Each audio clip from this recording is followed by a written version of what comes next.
أعوذ بالله من الشيطان الرجيم. بسم الله الرحمن الرحيم. الحمد لله رب العالمين، والصلاة والسلام على أشرف الأنبياء والمرسلين وعلى آله وصحبه أجمعين. اللهم افتح لنا قلوبنا طلب العلم، وارزقنا الإخلاص فيه والعمل به والنشر به حتى يأتينا اليقين. Ya Allah, Ya Rahman, Ya Rahim, bukakanlah hati-hati kami agar dapat kami menerima ilmu, dan kurniakanlah kepada kami keikhlasan dalam kami mencari ilmu, mengamalkannya serta menyampaikan hingga ke akhir hayat kami. Amin, amin, Allahumma amin. Assalamualaikum warahmatullahi wabarakatuh. Yang saya hormati Al-Fadhil Ustaz Ilin Aminin bin Muhammad Saleh, yang saya kasihi Puan Pengerusi Gubernur Iman Bunda Rosniati Mansur dan staf kepimpinan merangkap teman seperjuangan tim AJK, seterusnya para jemaah yang istiqamah bersama. Mudah-mudahan kita sentiasa berada di bawah lindungan rahmat dan redha Allah Subhanahu Wa Taala, insya-Allah. Jutaan terima kasih kepada semua kerana sekali lagi hadir untuk sama-sama kita imarahkan kuliah asar kita pada petang ini.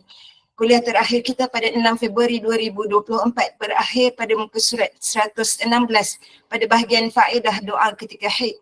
InsyaAllah pada petang ini Al-Fadhil Ustaz akan menyambung pada rujukan nombor 90 yang memasuki perkara berkaitan darah wanita seterusnya, iaitu nifas. Tanpa melengahkan masa lagi, saya mempersilakan Al-Fadhil Ustaz untuk memulakan kuliah asar kita petang ini dengan bacaan umum kitab dan seterusnya. Memulakan pengajian kitab Misbahud Duja Syarah Safinatun Aja. Tafadhal masykurah ya Ustaz. Bismillah.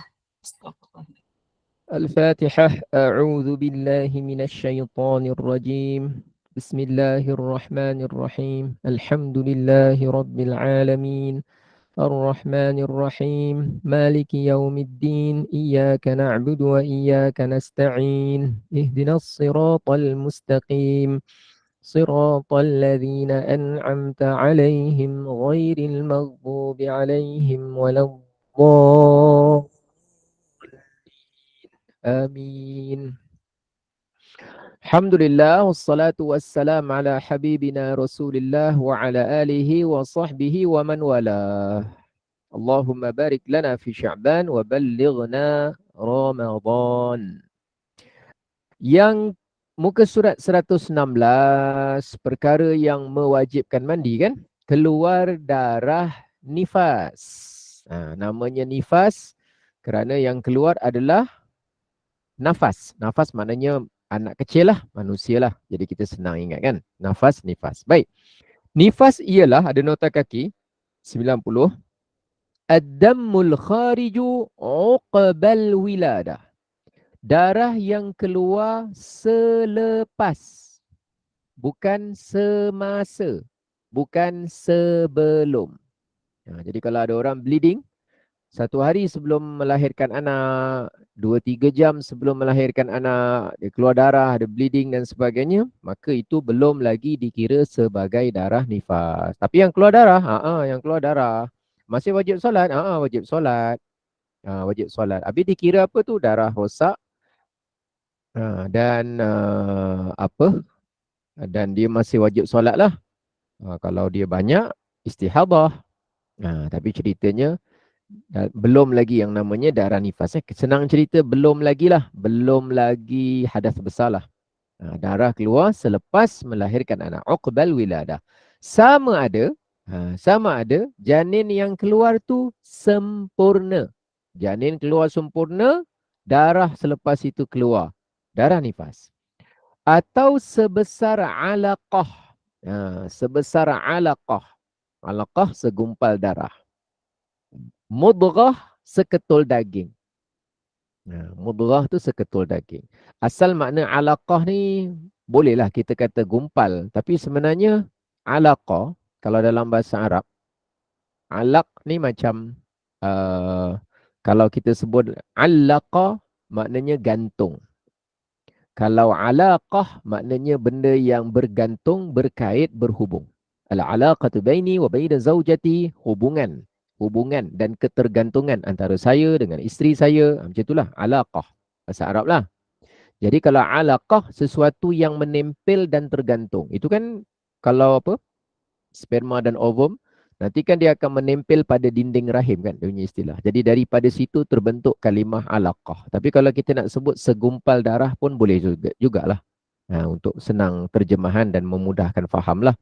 Kalau yang keluar bentuk itu pun, lepas tu keluar darah, jadi maknanya termasuk juga orang yang apa keguguran ke apa ke, ya, dikira sebagai darah nifas. Dalam erti kata lain, darah nifas ialah darah yang keluar mengiringi kelahiran. Kenapa dinamakan nifas? Macam saya sebut tadi lah. Dinamakan nifas kerana darah itu keluar setelah nafas keluar. Nafas tu maknanya nafs, jiwa manusia. Dinamakan begitu. Ketika dilahirkan, wanita yang melahirkan anak juga digelar dengan gelaran nufasa.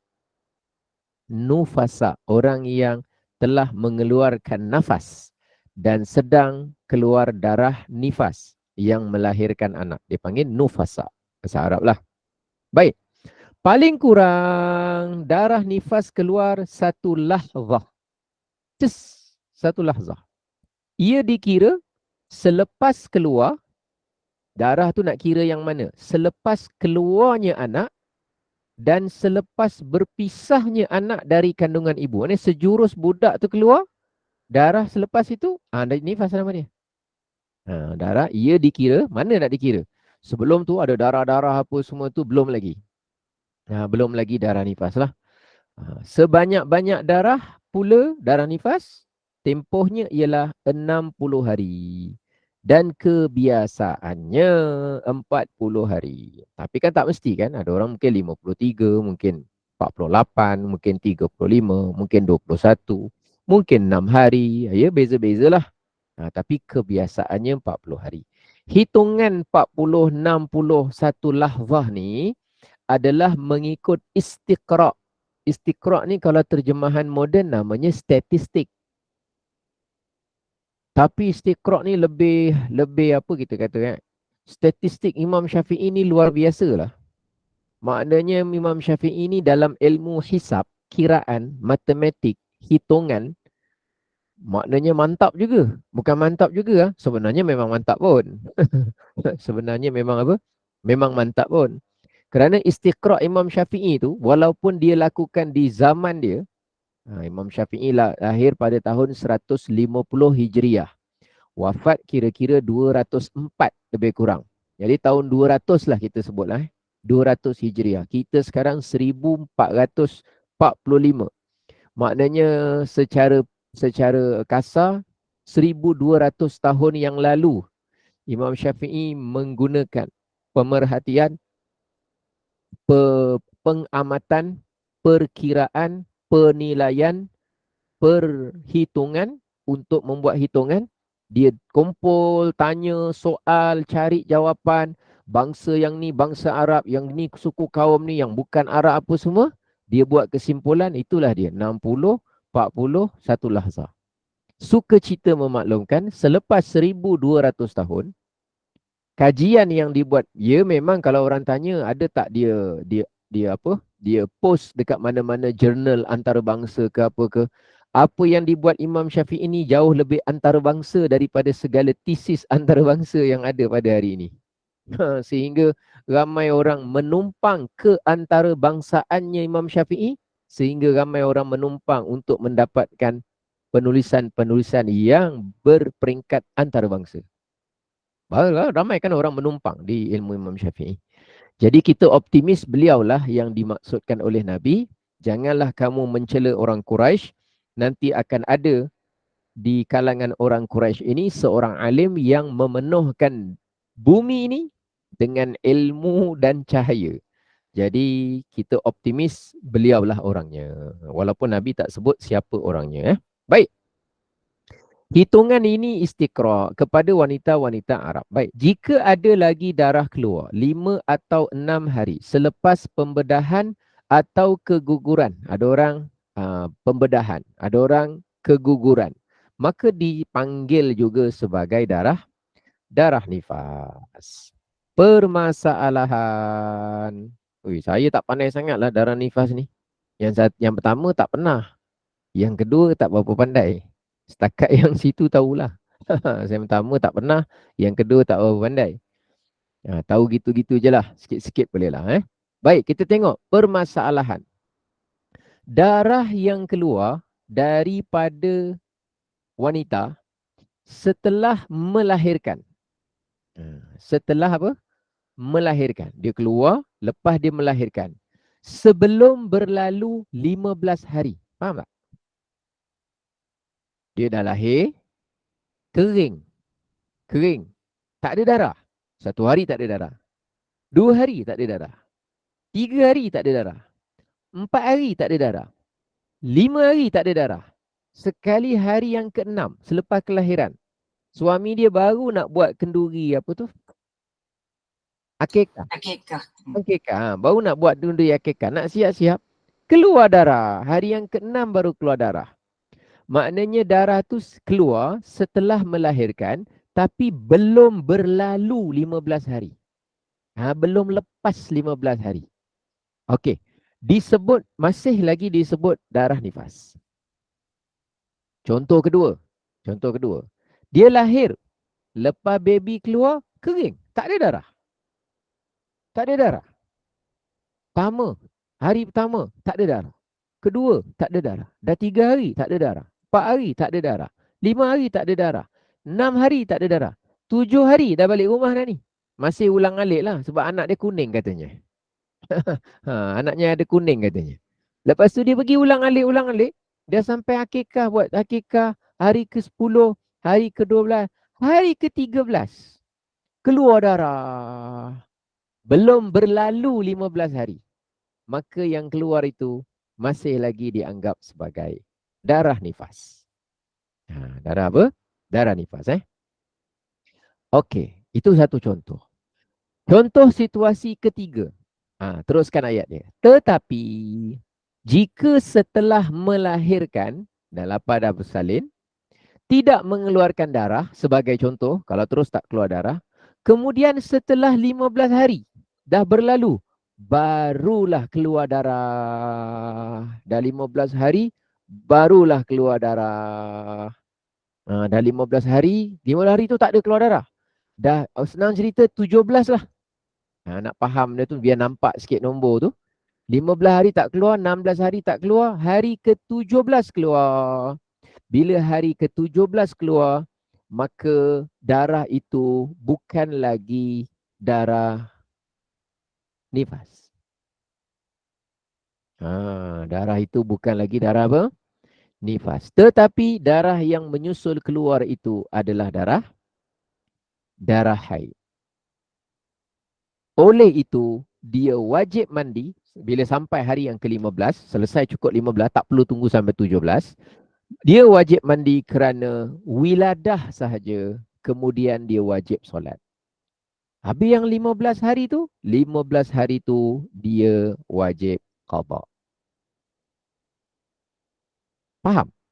Ustaz, wiladah darah yang bersama bayi. Nifas darah yang selepas bayi, betul? Kalau wiladah bukan tentang darah, tentang bayi itu keluar. Oh, makna bayi keluar je dia kena mandi wiladah bukan sebab keluar darah tu. Bukan kerana keluar darah, tapi kerana keluar anak. Oh, faham. Okey, baik. Keluar anak. Cuma orang biasanya dia keluar, lepas keluar anak, menyusul selepas itu keluar darah. Jadi kalau selepas itu keluar darah, tak perlu mandi wiladah dulu. Tak perlulah. Dia mandi wiladah ni, cerita dia khusus untuk mandinya wiladah itu, kalau dia memang tak ada keluar darah. Tapi kalau dua sebab dah berhimpun, mandi wiladah. Ada orang sebut bila wiladah je terus kena mandi dulu. Tak mesti juga. Kalau dia nifas terus keluar, jawapan dia tak perlu mandi pun. Tunggulah nanti. Macam orang keluar mani dan bersetubuh. Dia bersetubuh. Bila bersetubuh, belum lagi keluar mani. Adakah bersetubuh aja tak keluar mani, pergi mandi dulu. Lepas tu baru keluarkan mani. Bukan macam tu. Bila dia bersetubuh, kemudian datang sebab yang menyusul seterusnya namanya keluar mani. Dua sebab, tapi dia tetap mandi satu kali saja. Jadi macam itulah wiladah. Sebenarnya wiladah, kalau tanya saya, kalau ditanya, apakah dalil yang menunjukkan bahawa wiladah tu wajib mandi? Setahu saya hadisnya tak ada. Setahu saya. Ulama berijtihad sebagaimana keluar mani wajib mandi, maka baby itu dikira sebagai maniyun munaqid, mani yang telah terkumpul. Sebab budak itu adalah air mani lelaki dan budak itu adalah gabungan mani perempuan, lelaki dengan perempuan. Jadi ulama berijtihad kalau baby keluar pun wajib mandi, air mani keluar pun wajib mandi, kalau gugur pun dikira sebagai wiladah juga. Atau kalau ada darah menyusul pun dipanggil nifas juga. Kerana air mani itu dah jadi orang. Air mani itu dah jadi apa? Dah jadi orang. Kira-kira macam itulah. Baik ya. Dia punya apa tu?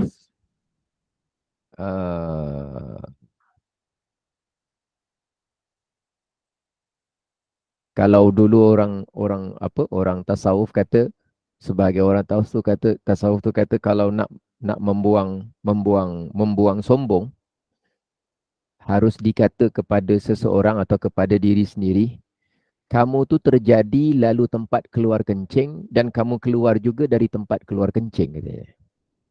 Jadi kalau orang yang terlalu sombong, harus diingatkan kepada dia, kamu itu terjadi, kamu itu tercipta dari tempat keluar kencing dan kamu itu keluar pula dari tempat keluar kencing. Jadi untuk manusia tu tahu sebenarnya dia tu siapa saja sebenarnya. Kan Allah tak keluarkan kita tu dari mulut kan. Allah tak keluarkan kita tu dari telinga. Jadi Allah jadikan asbab tu laluan mana kita keluar kan. Tapi banyak-banyak. Kalau Nabi Adam kan tak melalui proses itu kan. Nabi Adam kan dijadikan roh jasad bergabung. Tapi itu pun tak sombong. Tapi manusia yang lain asbab daripada itu, dia terjadi dari tempat keluar kencing seseorang dan dia keluar pun dari tempat kencing seseorang yang lain. Jadi nak letak di mana kesombongan dia? Manusia bila dia dah ada macam-macam kepandaian, dia pun sombong. Padahal asalnya semua sama. Nanti berakhir juga sama. Jadi itu cara ulama tasawuf lah kalau berhadapan dengan sifat sombong. Bukan orang sombong, sifat sombong. Aduh fikir-fikir semula, ya kita ni dari tempat keluar kencing ya sebenarnya. Macam itulah. Cuma bila dah berubah, jadi besar, dah jadi tenaga, jadi kuat, jadi masyhur, kita hilang peringatan lah kita sebut. Macam tu. Baik. Jadi ceritanya wiladah melahirkan. Jadi kenapa? Jadi hati-hati tau. Kalau orang perempuan, dia keluar darah, katalah contoh, anak lahir, lepas tu dia keluar darah selama 20 hari. Lepas 20 hari, darah berhenti. Hari 21 tak ada, 22 tak ada, 23 tak ada, 24 tak ada, 25 tak ada, 26 tak ada. Tunggu-tunggu sampai hari 35. 21 sampai 35. Kira-kira berapa hari tu? 15 hari. Masuk hari 36, hari ke-16, bagi tempoh tak keluar darah tadi tu. Maknanya kalaulah hari ke-16 tu dia dah tak ada keluar darah, maknanya sebenarnya dia memang dah bersih. Tak payah tunggu 40, tak payah tunggu 60. Dan kalau hari 16, hari 17 keluar pula darah, sudah habis fasa yang namanya nifas kerana sudah diselangi dengan tempoh berapa tadi? 15 hari tidak keluar darah. 15 hari itu kan tempoh minimum darah haid, tidak keluar darah yang bukan dikategorikan darah haid. Jadi maknanya dia punya nifas dia 35 berapa tadi? 20 hari ya. 20 hari nifas, 15 hari, 16 hari atau 15 hari tak keluar darah, hari 16 atau hari 17 lepas tu dah keluar darah, maknanya adalah haid pusingan yang baru setelah berakhirnya nifas. Contohnya lah. Tapi kalau orang sama juga, kalau orang dia ada orang dia mungkin nifas dia sampai 50 hari. 50 hari dan sebagainya. Dia maksimum 60. Jadi kalau dia keluar sampai 40 hari, lepas tu 41, 42 tak keluar. 43 keluar, nifas lagi.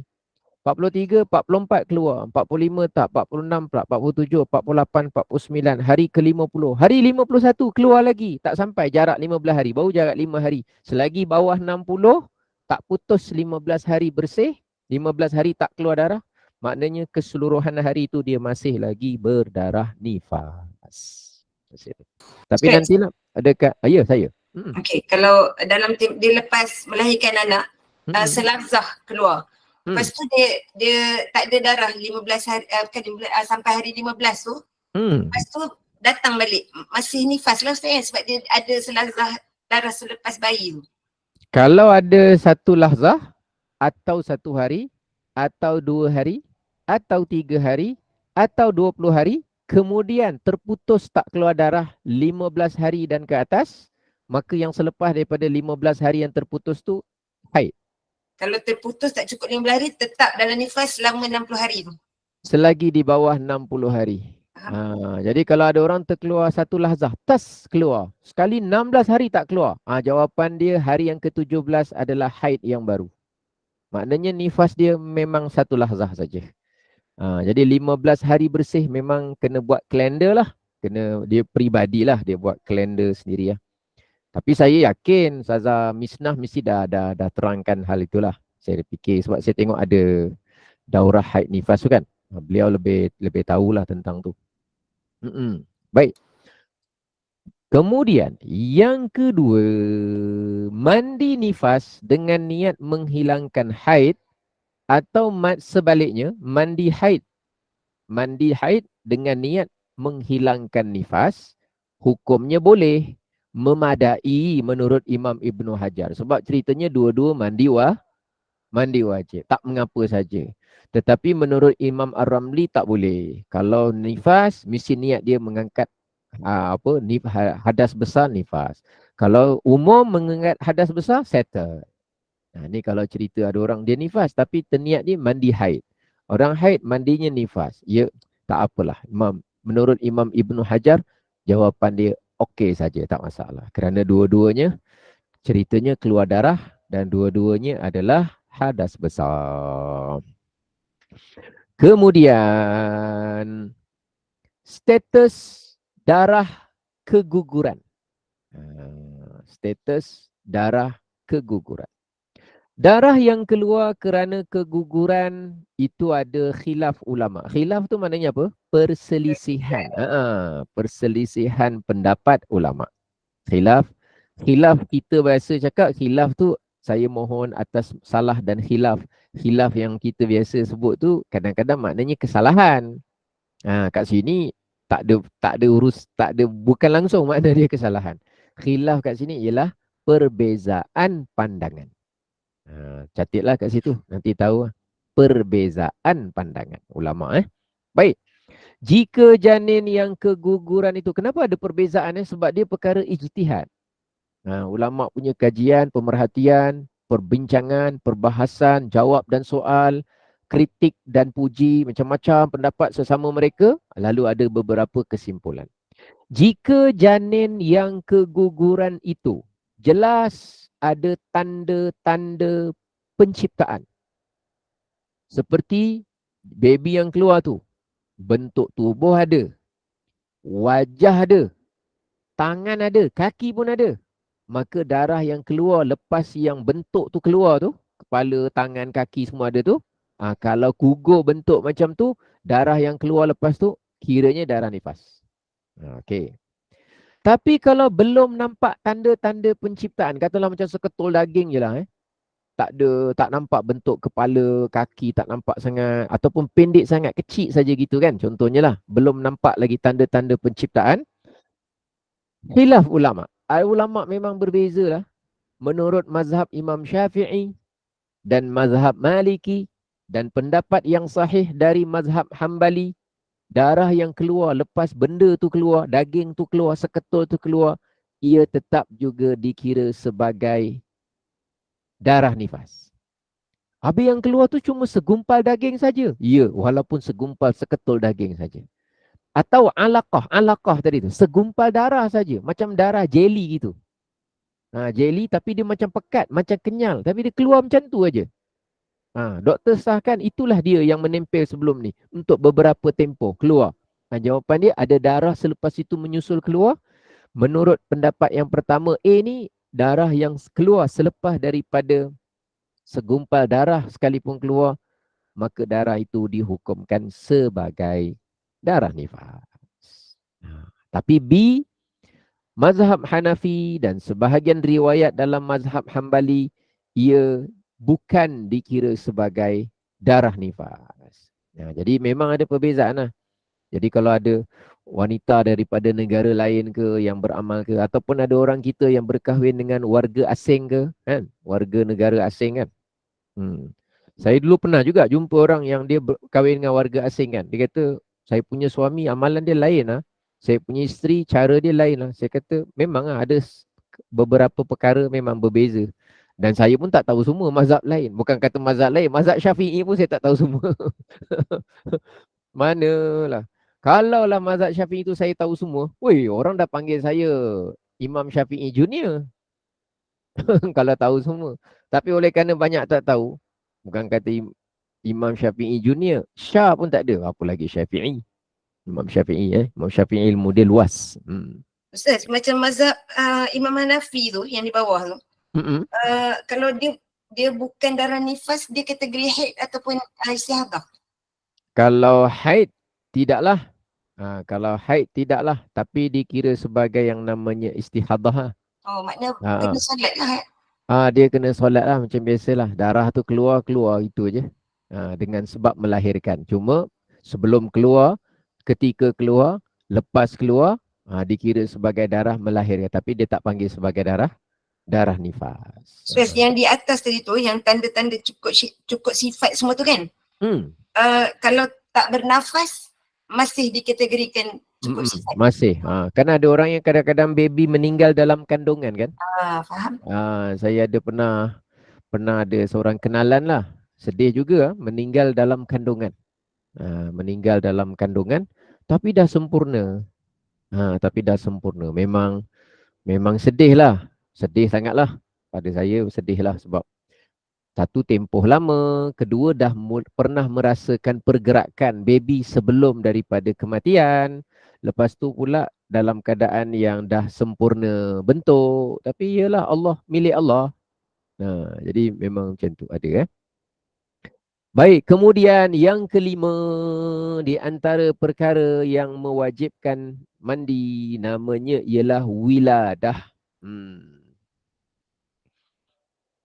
Kita tengok wiladah asalnya makna dia ialah janin yang keluar. Sama ada normal atau bedah. Dia panggil apa? Caesarean. Lebih kurang gitulah. Walaupun kering dan tak ada darah yang keluar. Atau bawah dia segumpal darah, segumpal daging dengan syarat ada pengesahan daripada bidan atau doktor yang menyambut janin bayi tersebut ketika lahir yang mengatakan adanya manusia yang lahir. Itu maknanya mesti yang saya cakap darah jeli pekat tu kan. Mesti ada pengesahan daripada doktor pakar bahawa itulah janin yang sebelum ni menempel pada rahim kamu. Macam itulah. Dialah sahkan. Jangan tanya saya. Kalau ada orang dia keluar dia tunjuk, Ustaz, ini dah kira saya gugur ke? Alamak, saya tak ada kepakaran, saya tak kenal. Awak tunjuk saya. Itu kalau saya okey. Kalau dia tunjuk, sekali dia tengok saya dah terpengsan. Dah terbaring, rupanya dah pengsan. Lah, baru nak tanya, rupanya dah pengsan. Nak tak biasa tengok darah, dia dah pengsan. Lagi tak boleh harap. Lagi tak boleh harap. Habis siapa kita nak harapkan? Disebutkan dalam kitab ulama ikhbarul khubara, dengan pemakluman daripada pakar, orang yang berkaitan dengan perbidanan lah. Dia tahu, dia kata, oh inilah babynya. Okey. Jadi maknanya orang tu telah namanya wiladah. Permasalahan wiladah yang kering lahir. Wiladah tu maknanya daripada walada, walad, lam yalid walam yulad. Walada maknanya waladun budak, wiladah melahirkan, keluarkan budak. Wiladah yang kering, tak ada darah yang keluar, tak wajib mandi mengikut setengah ulama. Ada setengah ulama kata tidak. Kan saya kata tadi ijtihad kan? Itu dikira sebagai mani. Ada ulama kata tak ada. Hadisnya, mana ada hadis kata beranak kena kena mandi? Jadi ulama yang berijtihad wajib mandi tadi melihat kepada ia adalah mani yang terkumpul. Itu maniyun munaqid. Tapi mandi je lah, tak apa lah. Ulama dah ijtihad gitu, saya ikut je lah. Kalau saya wiladah, saya mandi aja. Tapi saya tak pernah wiladah. Tu masalah dia. Memang tak pernah lah. Pernah pening kepala. Saya lelaki. Darah yang keluar sebelum wiladah, maknanya sebelum melahirkan. Bukan darah nifas, tapi dikira darah fasad, darah rosak. Boleh juga disebut sebagai pecah ketuban, boleh sajalah. Ketika itu masih wajib solat. Tapi jika tak mampu solat juga, solat hendaklah diqada. Contohlah, orang tu dia sakit sangat, dia punya sakit tu, dalam keadaan pegang besi apa semua, darah keluar tu, tepat jam 7 suku, Maghrib. Maghrib 7.20. Dia sakit menderita tu, pegang besi tu apa semua. Besi apa Ustaz? Besi katil lah. Awak ni dah lupa ke apa? Mentang-mentang lah dah lama tak beranak. Dia menahan tu sampai bersalinnya pukul 8.45 lepas isyak. 1.5 jam bertarung nyawa untuk melahirkan anak. Padahal dia tu 8.45, maknanya darah nifas dia keluar 8.50 contohnya. Maknanya maghrib tadi dia suci. Cuma dia memang tak mampu nak sembahyang. Nak apa dia? Tengah menderita sakit. Jadi diingat. Walaupun masa tu darah dah keluar, sebelum baby keluar 8.45, isyak 8.30. Jadi dia ingat nanti maghrib itu hendaklah nanti dia apa? Kau tahu. Senang cerita gitulah. Nombor 3. Wanita yang melahirkan anak secara pembedahan diwajibkan mandi wajib menurut pendapat Imam Ar-Ramli. Tak apa lah. Dia secara pembedahan. Contohnya apa? Adik saya baru-baru ni direzekikan 10 hari lepas lebih kurang. Direzekikan melahirkan anak secara pembedahan. Maka wajib mandi juga lah melahirkan. Kemudian yang keempat, wanita yang sedang mengandung. Dengan mengandung tu, kemudian meninggal dunia. Rezeki dia meninggal dunia ketika dia apa? Mengandung. Maka dia dikira sebagai apa tu? Dihukumkan sebagai mati syahid. Tapi syahid apa tu? Syahid akhirat. Syahid kan ada 3 kan? Secara umum.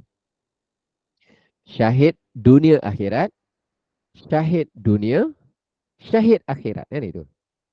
Syahid dunia akhirat macam maknanya apa?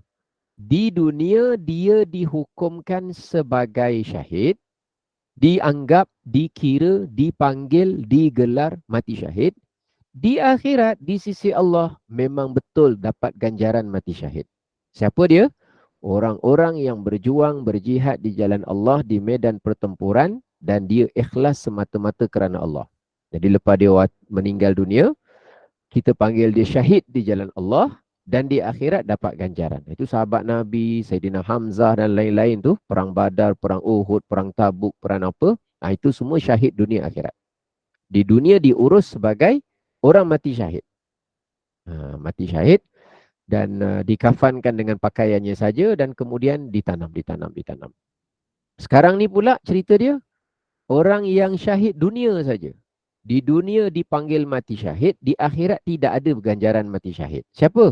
Orang yang berperang juga, jihad juga, medan juga, tapi dia ni tujuan dia nak dapatkan gelaran.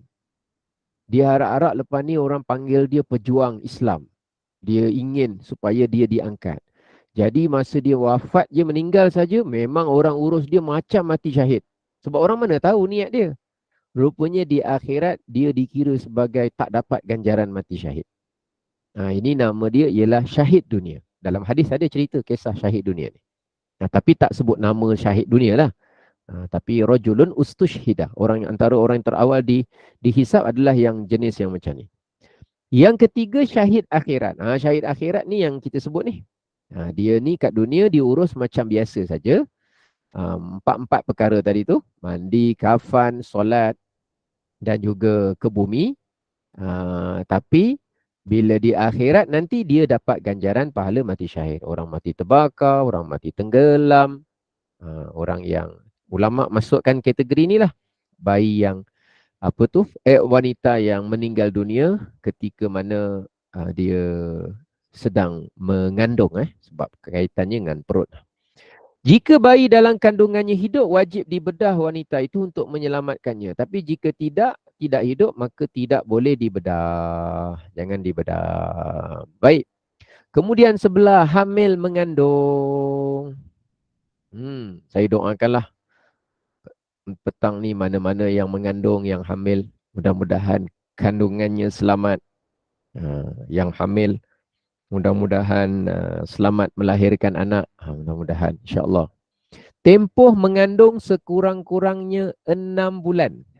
Jika bayi dilahirkan kurang daripada 6 bulan, bayi tersebut tidak boleh dibinkan atau dibintikan kepada lelaki yang menyebabkan kehamilan tersebut kalau kurang 6 bulan. Kebiasaan mengandung 9 bulan 10 hari. Tempoh paling lama dalam catatan sejarah 4 tahun. Ada yang sini pernah mengandung 4 tahun? Ada sebahagian ulama dia duduk dalam kandungan dia 4 tahun.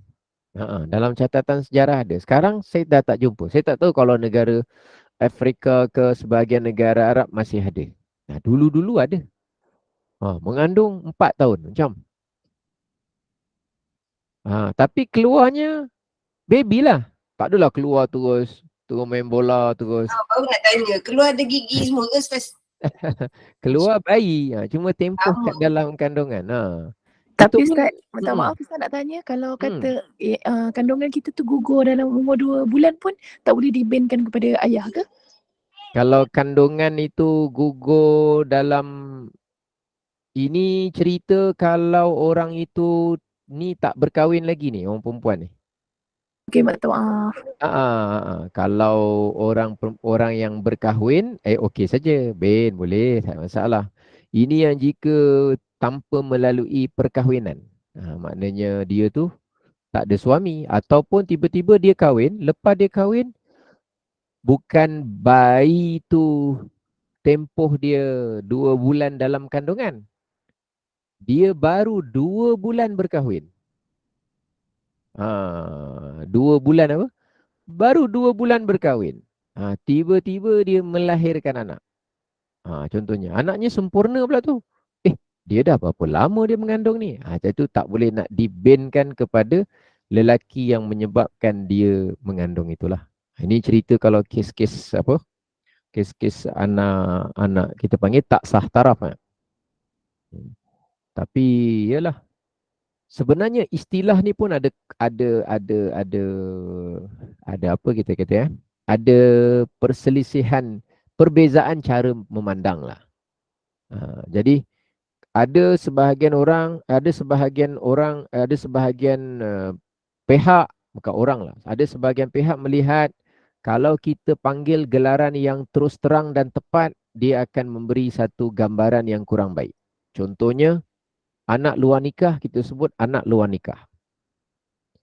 Dia memberi gambaran yang kurang baik. Ada setengah pihak pula mengatakan dia memberi gambaran yang tepat dan jelas. Anak luar nikah. Jangan panggil anak tak sah taraf ke, anak bawah apa ke. Anak luar nikah adalah anak luar nikah. Tapi mengenangkan bahawa keadaan budak itu sebenarnya bukan kesalahan dia. Dan kelahiran dia tanpa melalui proses pernikahan tu bukan dosa dia. Maka kalau diubah panggilan tu dengan yang lebih lunak, anak tak sah taraf ataupun apa, okey saja. Tapi kalau perbuatan satu gelaran itu adalah gelaran yang kerana perbuatan dosa empunya diri, kalau kita tukar gelaran tu kepada gelaran lain, itu tak berapa bagus sebenarnya. Tapi orang berbeza pandangan, betul. Contohnya macam apa? Pelacur. Kalau pelacur tu diberi gelaran apa yang lunak-lunak lah. Dia tak beri macam jahat sangat, dia tak beri. Dia kata pelayan kayangan. Ataupun dia kata pengambil upah kehidupan atau peneman hidup, apalah istilah yang macam dia. Jadi istilah tu tak bagus. Kerana sengaja nak melunak-lunakkan satu perbuatan yang jelas-jelas. Ada sebahagian pihak tak setuju kalau ditukar-tukarkan. Kalau kata riba, panggil bunga, faedah. Tak ada. Kalau dia riba, panggil dia riba. Kalau dia bukan riba, panggil dia bukan riba. Jadi jangan gunakan istilah bunga. Bunga kan indah kan? Lunak kan? Tapi mungkin setengah bunga tu riba, mungkin setengah bunga tu bukan riba. Saya tak tahu. itu kena orang yang faqih dalam bab muamalat tentukanlah. Mungkin setengah bunga bukan riba, mungkin setengah bunga tu memang jelas-jelas riba. Tapi bila dipanggil dengan bunga faedah, jadi kan dia macam sedap dengar. Kalau dengar riba, terus orang tengok teringat ayat Quran bahawa mereka yang alladzina ya'kuluna riba la yaqumuna illa kama yaqumul ladzi yatakhabbathu asyaitanu minal mas. Orang-orang yang makan daripada harta riba, mereka tak akan bangkit pada hari kiamat, melainkan bila mereka bangkit saja, mereka akan bangkit seperti orang yang sedang dirasuk setan. Pernah tengok orang histeria dirasuk setan? Besok kalau dia bangkit ya, yatakhabbathu asyaitanu minal mas. Seperti dia tengah dirasuk setan. Jadi dia orang kena rasuk setan, bila bangkit je besok orang kenal ni makan riba ni. Ni jadi gini. Macam orang gila, biol ataupun apalah perkataan yang ada. Jadi ada setengah pihak kata kalau perkara tu jelas memang haram dan sebagainya, tak berapa bagus kalau kita macam contoh minuman keras kan. Minuman keras. Itu kan saya tak kata salah, saya tak ada kata ya atau betul, salah atau tidak, bukan. Saya hanya cerita saja, cerita cara sudut pandang saja. Ni cerita saja. Jadi ada sebahagian pihak kata jangan sebut minuman keras.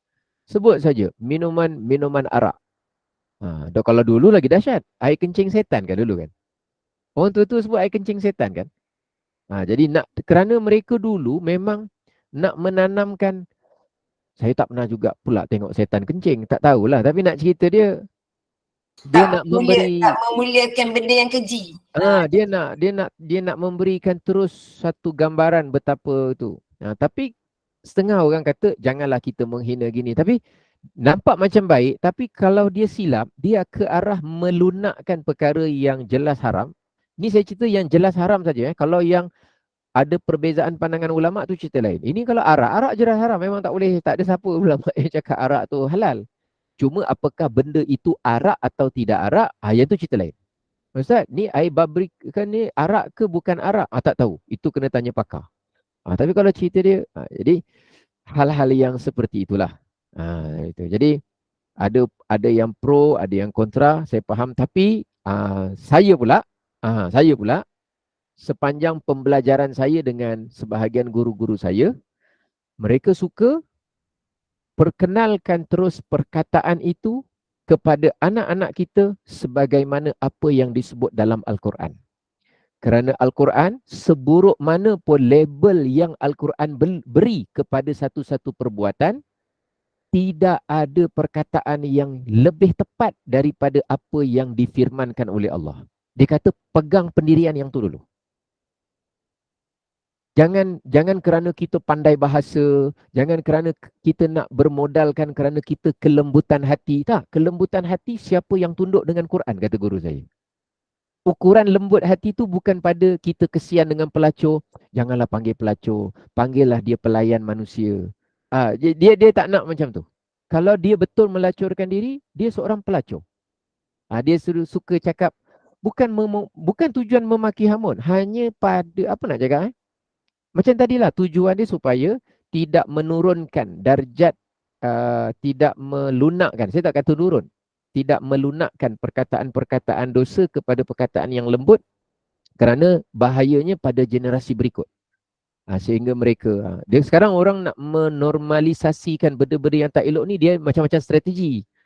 Dia ke orang liberal, orang kafir, dia macam-macam cara dia nak supaya orang Islam ni berlebih kurang pada hal-hal yang Allah tak suka, supaya mereka nanti cuba, lepas tu santuni, lepas tu dekati, lepas tu, tapi tanpa membina iman dulu. Jadi akhirnya nanti, yalah, masing-masing ada propaganda masing-masing lah. Cuma kita sajalah hati-hati. Tapi saya tak kata saya... Kafe pun tak boleh, Ustaz. Apa saya? Sekarang sebut kafe pun tak boleh. Yelah. Sekarang dia, sampai dia agak sensitif gitu kan. Jadi hal-hal yang macam tu lah. Tapi kalau dalam pembelajaran kita sesama orang Islam, ya kita kena sebut orang kafir. Macam contoh saya, bukan contoh lah.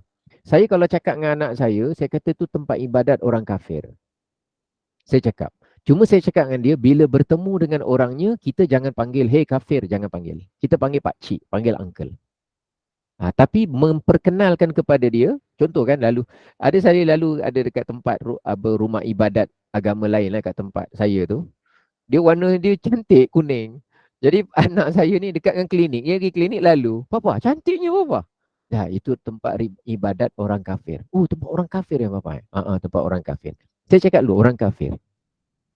Saya cakap perkenalkan perkataan tu sebab dalam Quran qul ya ayyuhal kafirun. Lepas tu siapa Rasulullah bersabda apa? Sesiapa yang membaca sebelum tidurnya qul ya ayyuhal kafirun kana bara'atun minasyirk. Dia akan dapat pelepasan diri daripada kesyirikan.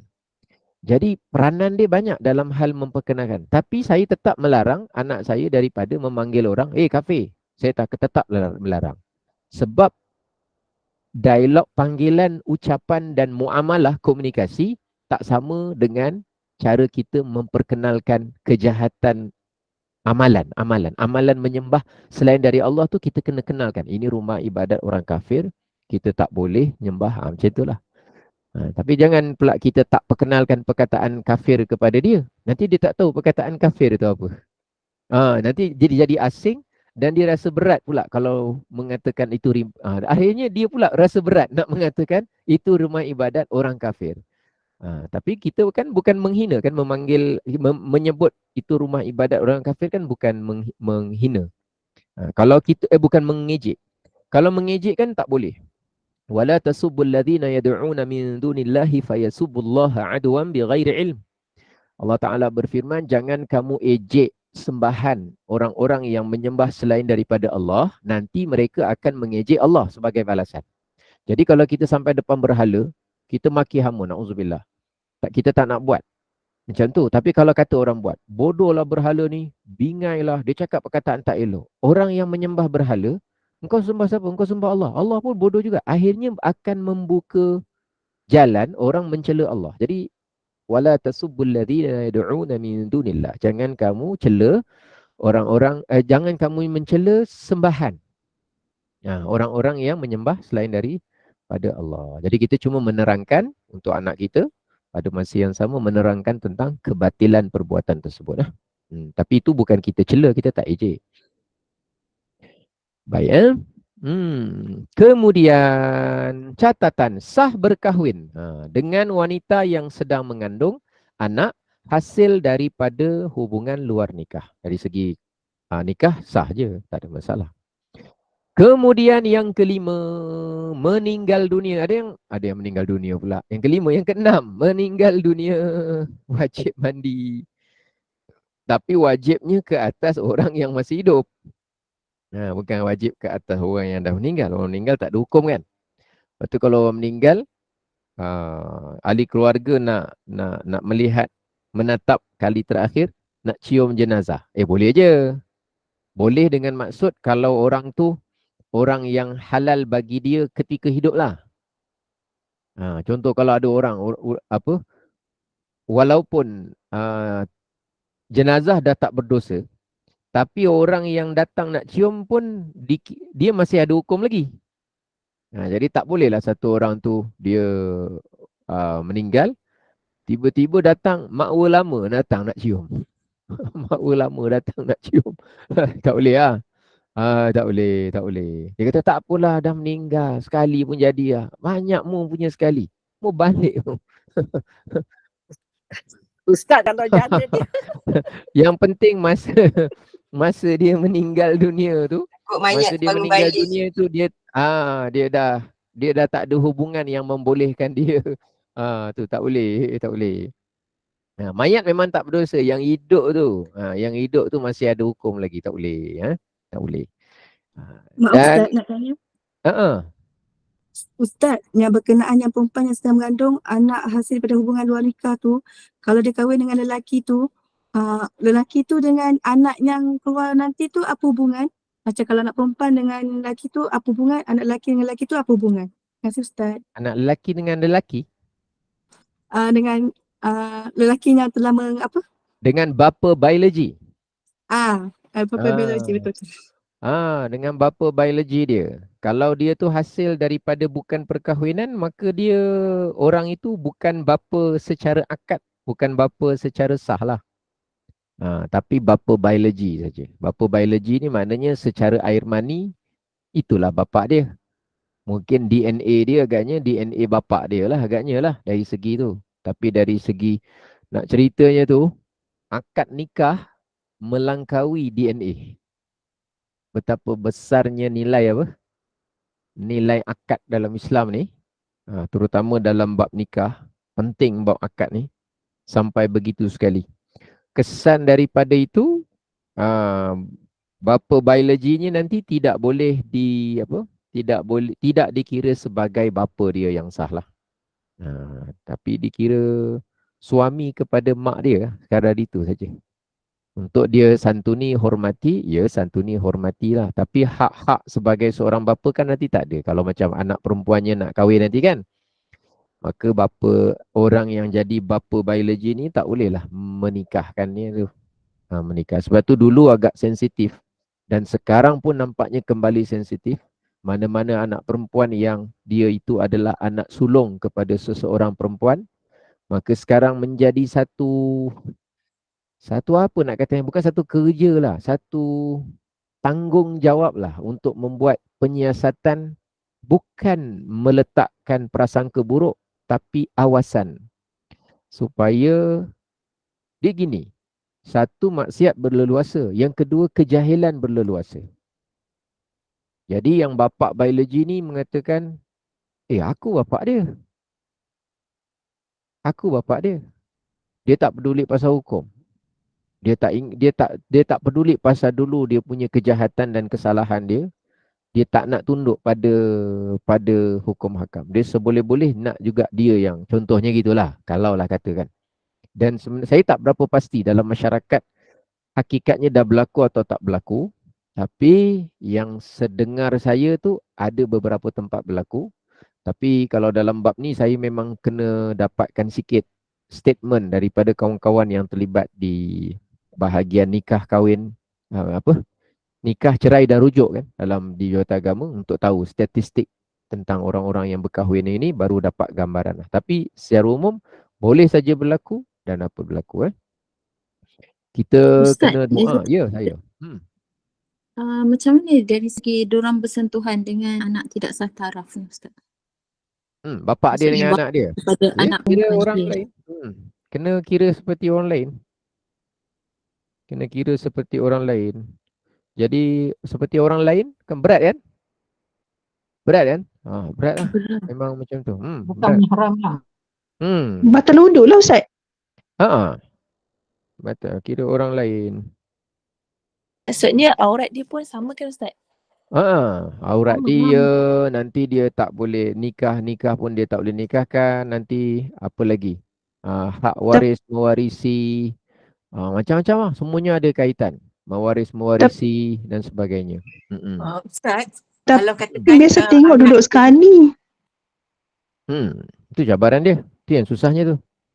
kalau anak itu disusukan dengan adik-beradik bapa tu pun tak boleh juga Ustaz. Kalau anak itu disusukan oleh adik-beradik bapa biologi dia, itu kan dia susukan nanti dengan wanita itu saja kan. Tapi bukan adik-beradik orang tu.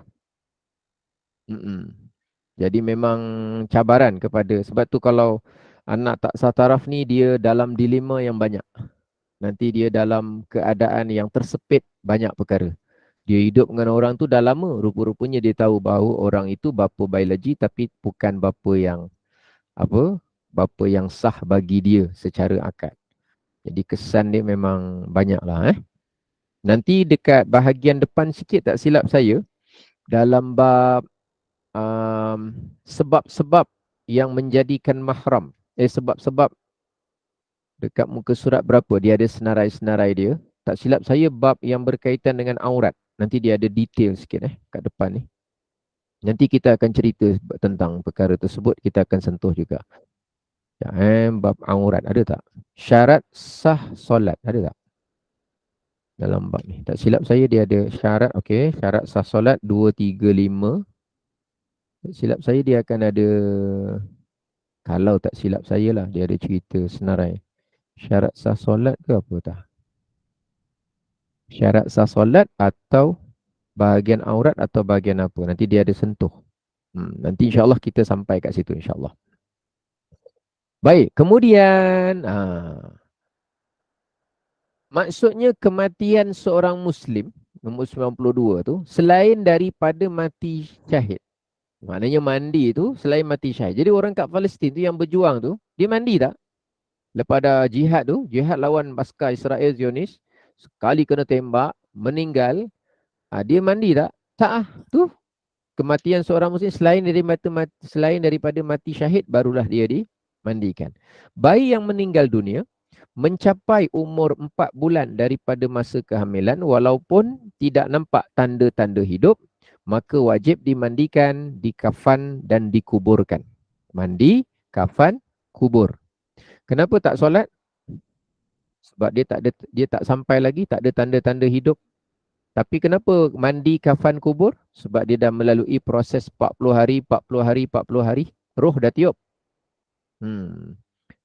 Baik Walaupun tak nampak tanda-tanda hidup, dah jejak sampai 4 bulan. 4 bulan ni berapa kira-kira? 120 hari 120 hari kan? 40 hari, 40 hari, 40 hari. Dia punya fasa dia. Permasalahan, jika ada seseorang dalam keadaan berhadas kecil dan berhadas besar, satu-satu masa tu. Dia berhadas kecil, berhadas besar dalam waktu yang sama. Maka ini terdapat khilaf ulama. Qaul yang sahih dan sudah difatwakan ialah cukup dia mandi seluruh tubuhnya dengan niat mandi wajib. Dengan niat apa? Mandi wajib. Sekali jalan, mandi wajib. Tapi dengan syarat, masa mandi wajib tu jangan dia maknanya mandi wajib. Sorry, mandi wajib. Tidak wajib dia mengumpulkan wuduk dan mandi wajibnya dan tidak wajib tertib dalam wuduk dan juga mandinya. Jadi kalau dia mandi wajib saja pun sudah memadai. Kalau dia tu dalam keadaan serentak hadas kecil dan juga hadas besar. Tapi oleh kerana dia tu memang ada perbezaan pandangan, ada ulama kata mandi dulu kemudian wuduk. Maka kalau kita buat wuduk saja selepas daripada mandi tu pun lagi bagus. Lagi bagus. Jadi itulah yang dapat kita kongsikan pada petang ini. Mudah-mudahan manfaat, mudah-mudahan barakah, mudah-mudahan Allah berkati kita di dalam bulan Sya'ban dan Allah berkati kita di dalam bulan Ramadan. Dan tahniah kepada semua dan semoga kita jadi orang yang mencintai ilmu, beramal dengan ilmu, suka dengan ilmu dan orang yang ditambahkan ilmu dan beramal dengan ilmu kita insya-Allah. Jazakumullah dan saya kembalikan semula kepada pengacara majlis. Silakan. Alhamdulillah. Rasanya tak buka soalan dekat Ustaz. Dah banyak soalan terjawab tadi. InsyaAllah. Okey, Alhamdulillah. Jazakumullah khairan kathira. Jazak pada Al-Fadhil Ustaz Lina Aminin yang telah menghabiskan sambungan tajuk petang ini tentang nifas. Terusnya perkara-perkara yang ada hubungan berkaitan hal ini. Mudah-mudahan dengan semua perkongsian dan permasalahan yang telah dijelaskan Ustaz petang ini menambah baik lagi kefahaman kita tentang hukum-hukum tersebut. Segala kekurangan dan ketidaksempurnaan sepanjang kuliah asar ini berlangsung, saya Puan Azrina Abu Bakar memohon mewakili tim Gemenur Iman memohon jutaan kemaafan. Sebelum saya minta Al-Fadhil Ustaz untuk menutup kuliah kita petang ini, saya memohon izin untuk membuat beberapa hibahan untuk kuliah malam ini Ustaz. Untuk makluman semua, insya-Allah pada jam 8.15 hingga 9.30 malam ini, Gemenur Iman menganjurkan daurah puasa sesi pertama bersama Al-Fadilah Ustazah Misnah Miran bagi mengisi slot kuliah maghrib kita malam ini. Daurah ini akan berlangsung setiap minggu sepanjang bulan Syakban ini. Para jemaah boleh rujuk grup WhatsApp dan Facebook Gemenur Iman untuk maklumat lanjut tarikh dan hari daurah berlangsung. Sama-sama kita imarahkan daurah puasa ini dan manfaatkan sebaiknya ilmu berkaitan puasa menjelang Ramadan yang akan menjelang lebih kurang 20 hari lagi insya-Allah. Sekali lagi dengan penuh hormat dan ucapan terima kasih, saya mempersilakan Al-Fadhil Ustaz untuk menutup kuliah kita dengan tasbih kafarah dan suratul Asr. Saya sudahi dengan wabillahi taufik wal hidayah. Wassalamualaikum warahmatullahi wabarakatuh. Dipersilakan. Assalamualaikum warahmatullahi wabarakatuh. Subhanakallahumma wa bihamdika asyhadu an la ilaha illa anta astaghfiruka wa atubu ilaik. Bismillahirrahmanirrahim. Wal 'asr innal insana lafi khusr illa alladhina amanu wa 'amilus salihati wa tawasaw bil haqqi wa tawasaw bis sabr. Terima kasih semua.